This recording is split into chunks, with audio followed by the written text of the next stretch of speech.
Et bonjour à tous, c'est moi Axel Douglas, je suis au Japan Tour Festival, je ne suis pas tout seul. Donc aujourd'hui, au Japan Tour Festival, on accueille un invité pas comme les autres, un vrai maître de la fantasy.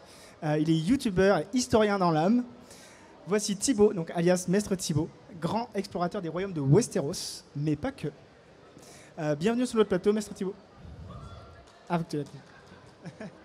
Merci. Le micro ne marchait pas. Oui, ça va très bien. Merci. Et toi, Axel? Ça va, merci. Je te remercie. Alors du coup, tu es originaire du sud-ouest de la France. Exactement, Toulouse. Exactement, c'est ça. Tu as suivi des études d'histoire et de pédagogie. Tu as voulu être enseignant. Tout à fait, oui. Enseignant d'histoire-géographie dans le secondaire, donc collège et lycée. C'est ça. Avant de te lancer donc en 2016 sur YouTube. Et oui, maintenant, j'enseigne aux grands enfants qui adorent YouTube. C'est ça. Donc là, ça fait un petit moment maintenant, bientôt 10 ans. Tout à fait, oui, bientôt les 10 ans, c'est vrai que maintenant tu le dis, il y a moyen que je fasse un truc pour l'anniversaire. Peut-être, grâce à moi, vous aurez une vidéo spéciale 10 ans. Qui sait. Donc à ce jour, tu comptes plus de 200 000 abonnés et tu publies régulièrement des vidéos de 20 minutes, donc très documentées, pour décrypter les dynasties, les intrigues, les artefacts, le tout avec ton accent et ton style narratif. Très chaleureux, pour le coup, il faut le dire. Merci, c'est gentil. Alors, est-ce que tu peux éventuellement présenter un petit peu plus ta chaîne ou ce que tu fais dans tes vidéos?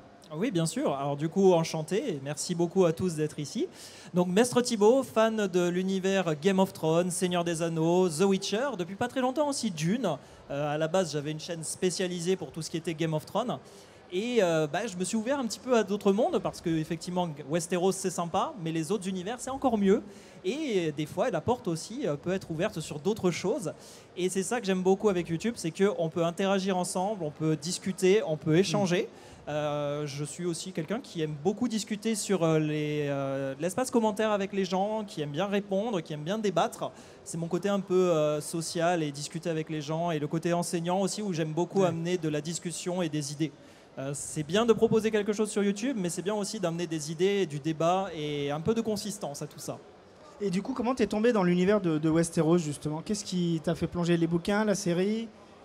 Alors en fait, c'était en 2000, ça devait être en 2011, à cette époque, à la fac. Donc j'étais en licence d'histoire pour être enseignant. Et tous mes potes me parlaient de deux séries. Donc ils me parlaient essentiellement de The Walking Dead. Donc j'aimais beaucoup le côté un peu zombie, même si c'est répétitif. Et on me disait, il y a un truc aussi qui est sympa qui s'appelle Game of Thrones, et il y a Sean Bean, Boromir et tout. Tu devrais regarder, ça peut être sympa. Et effectivement, j'ai accroché d'entrée. Et puis juste après, il y a eu la saison 2, donc j'ai pas eu beaucoup à attendre. Et je suis tombé dedans et ça m'a redonné envie vraiment de découvrir la fantasy, parce que j'avais quitté la fantasy avec Le Seigneur des Anneaux dans les années 2000. C'était un peu mon amour de jeunesse. Je suis né en 91, donc j'avais 10 ans. Et le Game of Thrones, c'était un truc un peu plus adulte, un peu plus mature. Et c'est ça qui m'a fait retomber dans la fantasy, vraiment, redécouvrir les univers et aller encore plus loin avec la série, les livres. Et forcément, derrière, l'envie de partager tout ça avec des vidéos pour essayer d'explorer tout ça.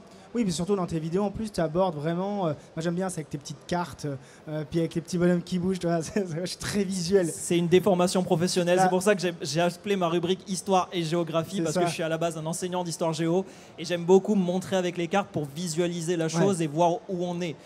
Comme faisait Game of Thrones, en fait, au début, la série t'ouvre toujours sur le générique pour te montrer où sont les personnages. Et moi, j'ai voulu faire un petit peu pareil pour géolocaliser tout ça et comprendre qu'on est dans un univers vaste et connecté.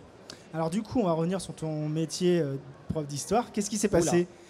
Beaucoup de choses. Pourquoi tu es parti de l'éducation nationale? Alors, est-ce que je suis parti de l'éducation nationale ou c'est l'éducation nationale qui m'a fait partir? Telle est la question. Ça, c'est une grosse question. En vrai, c'est surtout que j'avais du mal à avoir le concours. Donc, je l'ai loupé des fois à 0,5 près, 0,25. J'ai eu des fois 7,5 sur 20. Il fallait avoir 7,5 sur 20. J'ai loupé le concours alors que j'ai eu 7,75 par exemple, ou des choses comme ça. Donc à 0,25 près, c'était très difficile. Et le problème, c'est que moi, j'étais quelqu'un qui, avec les 6e, les 3e et tout, amenait beaucoup d'objets. C'est-à-dire que j'avais par exemple une lettre de poilu. Je leur montrais la lettre aux enfants. Alors je leur faisais attention, c'est une relique, il faut faire gaffe avec les doigts et tout. Mais j'amenais beaucoup d'objets pour que ça soit un peu vivant et visuel. Et l'éducation nationale est en mode, c'est cool, mais... le programme, c'est le programme, le saint programme. Donc, j'ai eu un petit peu de mal avec, entre guillemets, l'institution éducation nationale d'une manière générale. Mais C'est pas très gênant non plus parce que j'ai quand même pris du plaisir à enseigner aux enfants et j'ai beaucoup aimé et les gamins étaient ravis aussi. T'as enseigné combien de temps du coup avant de... J'ai enseigné 3 ans en 3 tant ans, que remplaçant où Ouais. j'ai passé le concours plusieurs fois et ça m'a gentiment dégoûté de passer Oui. le concours. Donc c'est pour ça que je me suis réorienté sur autre chose. Et du coup, donc YouTube, pourquoi? Et le YouTube, pourquoi?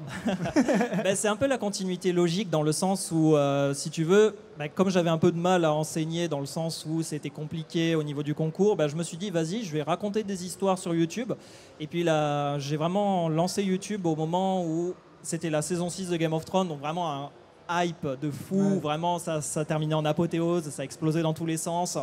Et ben, j'étais un peu frustré dans le sens où, ouais, mais qu'est-ce qui arrive en Suisse? Donc je veux anticiper, donc je me prolonge dans les théories, tout ça. D'où mon premier pseudo qui s'appelait Game of Theory, où vraiment j'étais basé que sur des théories. Et après, je me suis lancé en mode, mais attends, les théories c'est cool, mais il y a autre chose. Et c'est là où j'ai découvert l'univers et je me suis dit, bon, ben, je vais plutôt me renommer en tant que Maître Thibaut, où je raconte des histoires, puisque le maître, c'est celui qui raconte les histoires dans l'univers de Game of Thrones. Et après, justement, il y a Feu et Sang qui est sorti. Et Tout à donc, fait. du coup, là, moi, c'est là où je t'ai découvert. C'est à ce moment-là, à Ok. partir de ce moment-là, où je t'ai découvert. Parce que tu racontais donc toute l'histoire des Targaryens et tout ça. 2018, du coup. Voilà, c'est ça. Et où vraiment, il y avait toute l'histoire. Alors, moi qui venais le plus de lire les bouquins, du coup, j'attendais un peu parce que du coup, je me suis dit, attends, je vais me faire spoiler là. Donc, attends, je finis le bouquin et après, je reviens sur les vidéos. Et du coup, voilà, c'est comme ça que... Je comprends. Il y en a beaucoup qui faisaient comme ça aussi, qui attendaient de lire le livre et qui revenaient après ou qui me disaient, j'ai pas vu ta vidéo, je la verrai plus tard, C'est ça. mais je te lâche un petit commentaire, je reviens plus tard. Et donc, du coup, tu t'es amusé à lire donc, les intégrales de Game of Thrones, Feu et Sang. Il y a d'autres ouvrages que tu as pu explorer pour développer un petit Oui. peu Alors il y en a un qui est vraiment essentiel à mes yeux, c'est l'encyclopédie des origines de la saga. Ok. C'est un très gros bouquin qui résume vraiment la préhistoire avec des très gros guillemets jusqu'à l'histoire récente avec Robert Baratheon et tout ce qui s'ensuit. Et puis ce qui est intéressant, c'est que ça dévoile aussi toute la géographie de l'univers avec des peuples un peu méconnus, les Dothraki, les villes de Braavos, Volantis, leur histoire.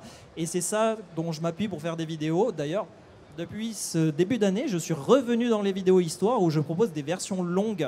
C'est des versions beaucoup plus augmentées parce que quand Fire and Blood sortait, ben, j'avais déjà attaqué beaucoup de choses. Donc je me dis que ça peut être intéressant de revenir dessus et de dévoiler plus de détails. Et la preuve, parce que la vidéo, par exemple, pour donner un exemple, sur les Andals, la vidéo originale que j'avais fait, elle faisait à peu près dans les 15 minutes. Ben là, la vidéo que j'ai proposée en version longue, elle faisait 40 et quelques minutes. Ok. Donc en fait, j'ai vraiment détaillé le truc pour montrer, et les gens aiment beaucoup. Et pour revenir aussi sur ce que tu disais, YouTube maintenant aime beaucoup plus les formats longs. Oui. Donc c'est pour ça que maintenant j'ai un format un peu plus long, qu'avant j'avais un format un peu plus court. Et du coup, historiquement, Game of Thrones, ça passe. Ouais, ça dépend. Ouais. Après, en vrai, il y a des trucs qui sont très sympas. Genre, par exemple, la mort de Viserys, donc le frère de Daenerys, c'est inspiré de la mort de Crassus, un général romain qui s'est fait verser de l'or dans la bouche en mode « délecte-toi de ce tort que tu aimes tant ». Il y a des petites choses sympas qui sont inspirées du massacre de Glencoe aussi, pour le massacre des Noces pourpres. Il y a beaucoup de choses sympas et Martin s'est vraiment inspiré de notre géohistoire pour créer son univers. Mais après, voilà, il y a des dragons, donc comment tu veux que ça soit crédible du point de vue historique? Donc c'est du médiéval teinté de fantasy. Que le C'est Seigneur ça. des Anneaux, c'est l'inverse. On est plutôt dans de la fantasy teintée de médiéval ou de merveilleux. Alors là, Plutôt merveilleux. c'est parfait la transition. Tu pouvais pas, tu Tu pouvais vois, faire mieux. tout est calé. Donc, c'est pas scripté hein, pour le coup. Bien sûr, tout est préparé. Tout est bien sûr. Donc Game of Thrones, mais aussi donc tu fais d'autres univers, donc Le Seigneur des Anneaux. Donc là, pareil, je suppose que tu te documentes avec les bouquins, toute la saga de Tolkien qu'il a pu, même que Christopher Tolkien au final a sorti. Tout à fait, oui. Mais là, c'est pareil, ça doit te demander un temps mais monstrueux en fait. Et d'autant plus parce que là, Tolkien, là où c'est différent par rapport à Martin, c'est qu'il y a quasiment une quinzaine de bouquins qui ne sont pas traduits en français, donc qui existent en anglais. Et des fois, je vais piocher dedans. Alors, ça s'appelle les History of Middle-earth, les histoires de la Terre du Milieu. Et ce sont tous les brouillons de J.R.R. Tolkien que son fils Christopher a rassemblés pour essayer de montrer l'histoire de la conception de la Terre du Milieu par J.R.R. Tolkien.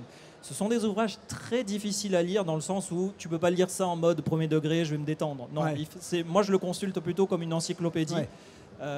Et c'est assez différent, mais c'est très enrichissant parce que tu vois vraiment la conception de l'histoire. Par exemple, dans une version, Sauron, donc le Seigneur des Ténèbres, il n'existe pas, c'était un chat qui s'appelle Tevildo. Ok. Donc du coup, c'est Ah très drôle oui. d'avoir Morgoth qui a son chat à côté. D'ailleurs, le Tevildo, il a son maître des cuisines s'appelle Miaolé. Donc voilà, Oui, il y a des c'est petites ça. histoires comme ça très sympas. Et peut-être que Peter Jackson s'est inspiré de ça pour créer l'œil de chat de Sauron, Ah. qui n'existe pas tel quel physiquement dans les livres, mais pour la représentation, peut-être que c'est un clin d'œil. D'accord. Donc là, Game of Thrones, Seigneur des Anneaux, là, ça doit te prendre un temps monstrueux. The Witcher aussi. Où The là, Witcher, tu- oui, c'est tu vrai. Mais t'amuses. The Witcher, je t'avoue, j'ai un petit peu délaissé parce que la série, elle part un petit peu en sucette. Ouais. Depuis le départ malheureux de ce cher Henry Cavill qui était très énervé du fait que ça ne respecte pas les livres. Ah, ok. Et puis les livres, il y en a juste 8. Bientôt 9. Il y a un nouveau qui sort en fin d'année qui va revenir sur les premières histoires de Geralt de Rive. Donc voilà, c'est un peu plus simple. Donc là, tu as déjà 3 univers, même si, bon, The Witcher, je vois ce que tu me dis, tu lâches un petit peu. Là, tu t'es dit 3 univers, c'est pas suffisant. Va falloir que Non. j'en fasse un 4e. Et Un donc là, il y a 4e. Dune. Il y a qui Dune. arrive. Il y en a eu un entre-temps, mais je n'ai pas trop abordé aussi. C'était Lovecraft. Ah oui. J'ai fait 3 vidéos sur l'univers de Lovecraft, qui est un univers de dark fantasy. Bon, l'auteur était un peu polémique parce qu'il avait eu des propos un petit peu à l'époque, dans les années 1920, donc c'était un autre contexte, même s'il s'en est excusé. Mais l'univers qu'il a créé, H.P. Lovecraft, est incroyable au niveau de la conception même de la psychologie des personnages qui sont torturés et meurtris. Et j'ai fait 3 vidéos que j'aime beaucoup, mais c'est un univers encore un peu niche et très technique, donc je ne suis pas allé très loin non plus. D'où l'univers de Dune que j'adore. Je suis un grand fan de Star Wars, un petit peu déçu sur ce que Disney fait. Donc Dune, c'est un petit peu le Star Wars pour adultes, entre guillemets, que j'aime beaucoup. Il va nous rester 5, même pas 4 minutes là pour faire un petit jeu. Est-ce que tu es prêt? Let's go. Du coup, tu es maître Thibaut. Tout à fait. Donc on va partir du principe que là, on est dans Game of Thrones, que du coup, tu es un maître. Tu dois réagir en fonction des situations que je vais Ok. te donner. Ah ben, c'est mal barré. Hein. Donc tu as le jeune roi Tommen qui commence à passer beaucoup de temps avec le grand moineau. Tu sens qu'il est de plus en plus influencé. En tant que maître du donjon rouge, que lui dis-tu lors de votre prochain tête-à-tête? Ah, très difficile parce que là, on touche au domaine de la religion. Et la religion, ça peut être très tatillon. Et bien moi, je lui dirais, écoutez, c'est très bien de mettre en place des mesures pour faire plaisir au petit peuple, mais il ne faut pas non plus oublier vos prérogatives. Et ça peut être intéressant de nous consulter, sachant qu'on est les garants de l'histoire. Et on a déjà été confrontés à des problèmes de religion par le passé avec vos illustres ancêtres, Aenys le premier et Maegor le cruel, ce qui n'est pas le meilleur exemple. Mais ça peut être intéressant de nous consulter pour voir qu'est-ce qu'on prend comme décision et éviter de trop céder à la tentation de la religion et de l'extrémisme. Alors, Simple, mais pas trop pris parti. parfait, parfait. Arya Stark vient de revenir à Winterfell, mais elle te demande si elle doit vraiment rester ou continuer sa quête solitaire. Elle te demande conseil. Qu'est-ce que tu lui réponds? Je suis très mauvais en conseil, mais je lui répondrai suis ton instinct. Si ton instinct te dit de suivre ta propre voie, vas-y et prends conseil auprès des autres, mais suis quand même ton propre chemin. Troisième situation, le roi Aerys II commence à parler aux flammes. Tu fais quoi? Alors là, déjà, je lui dis le feu c'est beau mais ça brûle. Non, plaisante. Non, en vrai, je pourrais lui dire que c'est très sympa d'écouter les prophéties, mais qu'il ne faut pas être esclave des prophéties parce qu'elles peuvent nous donner de mauvaises interprétations des choses. Et il ne faut pas non plus surinterpréter les signes. C'est très cool d'écouter le feu, mais le feu peut nous faire voir aussi des choses qu'on n'a pas forcément envie de voir. Attention à ne pas trop dériver. Quatrième situation, Jon Snow Et t'annonce... juste pour te dire, Eris, si je lui réponds ça, il Ouais. m'aurait cramé Oui, d'office. je pense hein. en fait, Il m'aurait cramé exactement. Là, je d'office. pense que t'étais fini. Hein. J'étais au bûcher, c'est fini. Jon Snow t'annonce qu'il veut abdiquer pour rejoindre les Sauvageons. Qu'est-ce que tu lui conseilles? Qu'est-ce que tu fais? As-tu pensé à toutes les conséquences? À qui redonnes-tu la couronne? Es-tu vraiment sûr de vouloir prendre cette décision? À mon sens, ça peut être intéressant, mais à creuser quand même, et il faut faire gaffe. Maintenant, vu que Sansa est de retour et qu'elle a, entre guillemets, un sang pur, je ne serais pas contre que Jon Snow abdique. Donc, ça ne me dérangerait pas, mais voilà, dans une société, entre guillemets, encore un peu machiste, où les hommes occupent une place importante par rapport à la femme, ça peut être délicat de prendre ce genre de décision, mais ça peut aussi créer la surprise. Donc, pourquoi pas? Dernière situation, Daenerys te demande s'il faut brûler Port-Réal. Crame tout, vas-y, brûle tout. Ah, c'est vrai, t'es dit Non, de non, ce non, corps-là? non, en vrai, Le côté gentil me dirait non, n'utilise pas les hommes comme bouclier humain, fais attention, ne dérive pas complètement dans l'extrémisme, mais je peux comprendre aussi que tu cèdes à la revanche, mais le problème c'est qu'elle fait payer 200 000 personnes pour les conneries d'une seule personne. Donc j'aurais été plutôt tenté de dire arrête, mais j'aurais cramé aussi, donc malheureusement pas trop le choix. C'est ça, c'est ça. J'ai une toute dernière question, et qui n'est pas les moindres, c'est quoi les prochains projets ? Oh, les prochains projets, déjà c'est continuer ce que je fais, c'est-à-dire aller plus loin au niveau des vidéos version longue.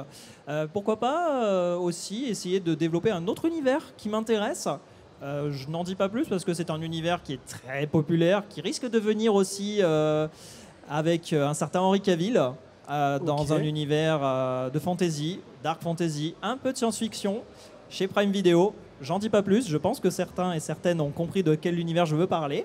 Ça commence par un W et ça ressemble un peu au mot marteau en anglais. Voilà, je dis pas plus, mais c'est un univers qui m'intéresse et on se tourne beaucoup autour avec cet univers. D'accord, ok, on va suivre ça de très près. Merci Maître Thibaut, c'est un plaisir de t'avoir reçu sur le plateau d'Anjou Pop Corner. Merci beaucoup pour cette invitation, c'était très sympa. Avec et plaisir. Bon salon à tous. À bientôt.